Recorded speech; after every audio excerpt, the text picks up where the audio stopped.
Saudações, bem-vindo ao canal Saduk Med. No vídeo de hoje falaremos do sistema esquelético. Se és novo no canal, peço-te que te inscrevas e ative o sino das notificações para que não percas as atualizações do canal. Como já dito, falaremos do sistema esquelético. Um sistema compacto composto por ossos, cartilagens e ligamentos. Quanto à sua embriologia, o sistema esquelético tem a sua origem por volta da terceira semana após a fecundação. Neste caso, o período pré-embrionário. O sistema esquelético, então, a partir da terceira semana, já começa com a diferenciação dos grupos de formação óssea, onde temos dois. O primeiro grupo, que é o grupo da ossificação intramembranosa, e o segundo, que é o grupo da ossificação endocondral. A ossificação intramembranosa, que é a primeira a ser detectada, que é a responsável pela formação dos ossos do crânio, ossos da face, os ossos da coluna vertebral e os ossos do tórax. Refiro-me das costelas e do externo. Então, a partir da quinta semana, começamos a notar o brotar dos membros superiores, ou seja, a ativação do segundo grupo de ossificação.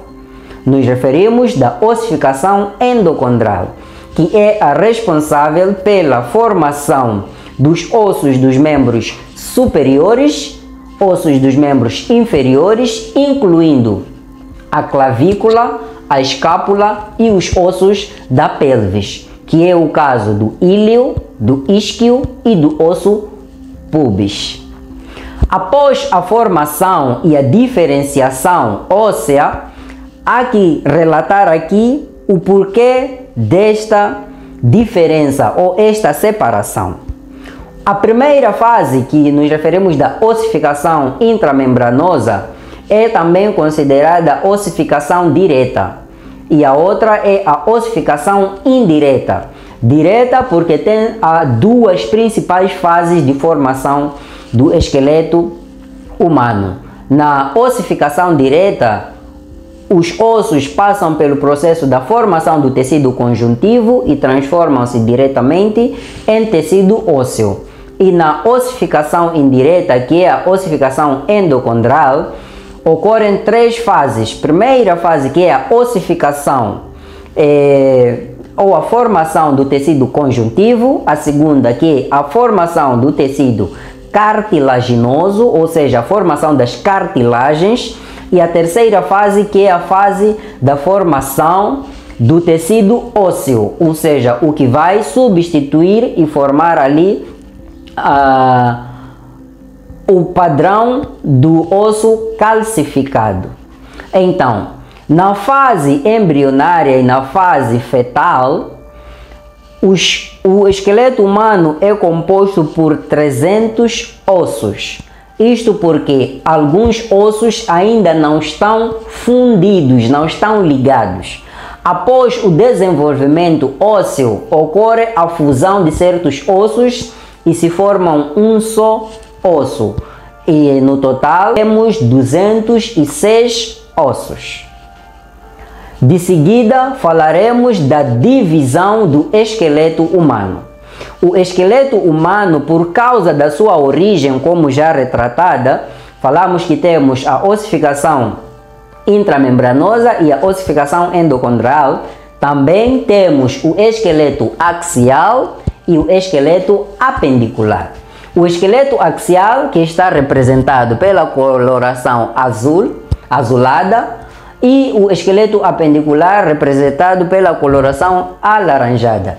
O esqueleto axial é composto por 80 ossos, dentre os quais nos referimos dos ossos do crânio, ossos da face, o osso hioide, ossos da coluna vertebral e os ossos do tórax. Refiro-me das costelas e do externo. Ao passo que os ossos do esqueleto apendicular, no total são 126 ossos, dos quais os ossos dos membros superiores, os ossos dos membros inferiores, a escápula, a clavícula e os ossos da pelvis, como já referido, o íleo, o isquio e o osso pubis.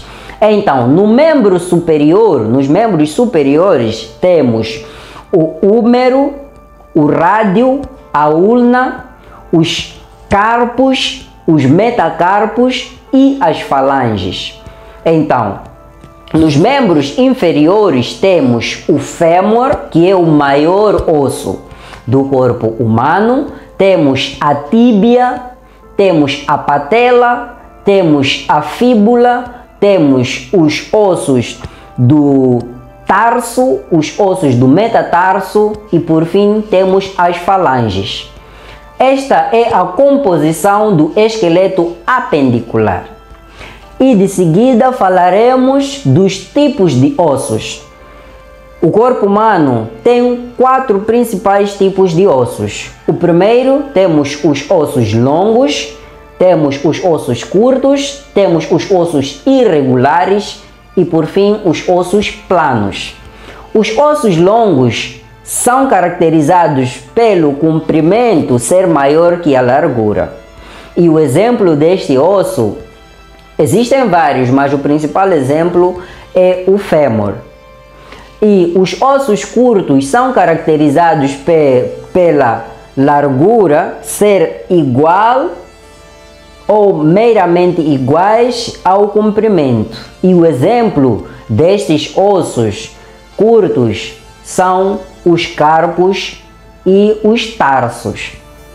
E quanto aos ossos irregulares, são os ossos que nas formas geométricas nós não conseguimos enquadrar em nenhuma das formas.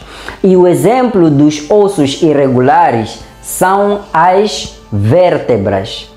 E por fim temos os ossos planos. Os ossos planos são ossos longos e que eles, quando juntos, formam uma cavidade e as suas bordas são achatadas. O exemplo disso são os ossos do crânio, os ossos das costelas e os ossos da pelvis. Bom, falamos dos tipos de ossos quanto à sua forma e agora falaremos dos tipos de ossos quanto à sua resistência. Existem 2 tipos de ossos. Temos o osso compacto e o osso esponjoso. O osso compacto, como o próprio nome já diz, é um osso mais resistente e este osso está mais distribuído diferentemente do osso esponjoso. Nós podemos encontrar o osso compacto nos ossos longos, nos ossos irregulares, ossos planos e ossos curtos. Ao passo que o osso esponjoso é um osso maioritariamente encontrado nos ossos longos e planos. Aqui podemos observar um esboço de um osso longo. Este é o fêmur, o maior osso do corpo humano. A concentração do osso compacto é mais nítida na diáfise e na metáfise, na parte mais central do osso. Isto por quê? Porque é esta parte do meio que vai sustentar o peso e resistir aos impactos externos. Ao passo que na parte epifisária ou na parte das pontas do osso é composta por osso esponjoso. Este osso esponjoso que tem a função de conservar ou sustentar a medula óssea. E se formos a observar, uma das diferenças desses ossos é que o osso compacto tem cavitações muito pequenas e por causa da redução do tamanho destas cavitações, forma ali uma estrutura, um tecido mais resistente, um tecido mais forte. Ao passo que o osso esponjoso, não.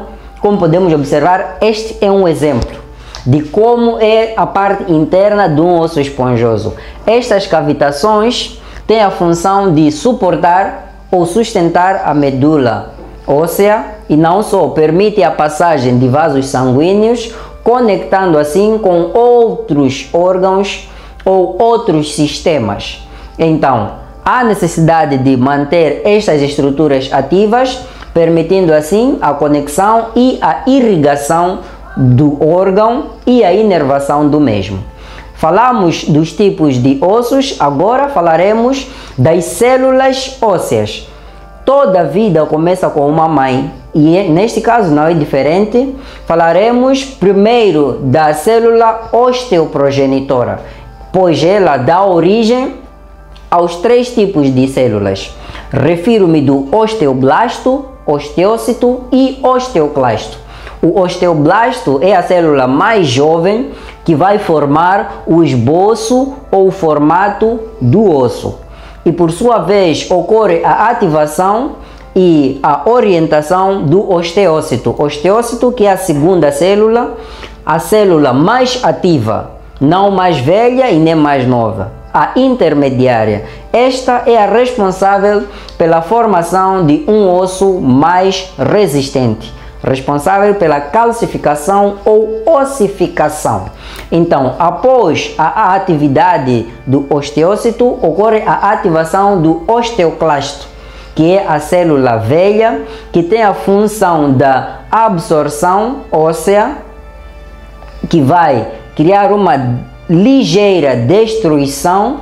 Após esta ligeira destruição, ocorre a ativação para que haja compensação daquele tecido ósseo perdido. Então, por causa desta compensação, também vai auxiliar no desenvolvimento do osso. Então, falamos dos tipos de ossos, falamos dos tipos de células, agora falaremos das funções do sistema esquelético. O sistema esquelético é um dos sistemas que mais me impressiona. Por quê? Porque ele é um sistema muito pouco falado, eu acho, mas também com diversas funções indispensáveis. A primeira função que eu cá irei abordar é a função de sustentação. A função de sustentação, que nada mais é a capacidade de suportar o peso do próprio corpo e dos objetos externos. Por exemplo, existem indivíduos que trabalham com o dobro do peso do seu próprio corpo, mas eles conseguem carregar. Isto deve-se à presença do sistema esquelético. A outra função é a função de proteção. O sistema esquelético protege todos os órgãos que vêm por baixo dele e são órgãos muito sensíveis, mas aqui irei falar dos órgãos vitais, que é o caso do sistema nervoso central, composto por cérebro, cerebelo, tronco encefálico e medula espinhal. Na cabeça ocorre a proteção do sistema nervoso central através dos ossos do crânio, e a proteção da medula espinhal ocorre através da coluna vertebral, através das vértebras. Quando descemos para o tórax, observamos a proteção dos pulmões e do coração pelas costelas e o osso externo. Descendo para a cavidade abdominal, alguns órgãos também beneficiam-se da função protetora do sistema esquelético. Refiro-me dos rins, que são protegidos pelas costelas flutuantes, que são as últimas costelas, e no quadrante superior direito encontramos um dos maiores e principais órgãos com mais de 100 funções. Refiro-me do fígado, que é protegido pelas falsas costelas.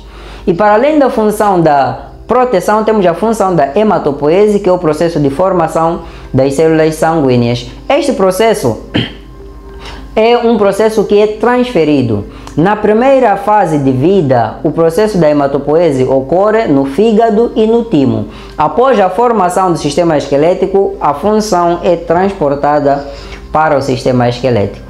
E de seguida falaremos da função de conservação. A função da conservação, pois o sistema esquelético conserva os sais minerais, que são nutrientes essenciais para o nosso bem-estar, que nós não conseguimos produzir por nós mesmos. Dependemos da ingestão de alimentos externos. Refiro-me dos sais minerais como o cálcio, o zinco, o ferro, o magnésio, entre outros, como o potássio.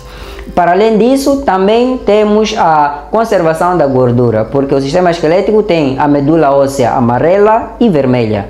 A vermelha vai produzir as células sanguíneas, que é o caso dos eritrócitos, dos leucócitos e das plaquetas. Os eritrócitos também são chamados de hemácias ou células vermelhas, transportam nutrientes e oxigênio. Os leucócitos são as células de defesa. As plaquetas são as células que protegem contra a hemorragia, auxiliando no processo da coagulação. Então, para além destas funções que aqui citamos, temos a função de movimentação ou locomoção. O sistema esquelético, através da conexão de dois ou mais ossos, formando assim articulações, sejam elas articulações móveis e imóveis, mas o que nos interessa é a articulação móvel, vai nos permitir estes movimentos. Entre diversos movimentos, desde a extensão, a flexão, a rotação, a pronação, entre outros tipos de movimentos. Por isso que eu admiro e gosto muito deste sistema. Então, é isto que eu tinha para falar sobre o sistema esquelético e espero que tenhas gostado. Deixe o teu like, inscreva-te e muito obrigado por teres acompanhado. Até o próximo vídeo.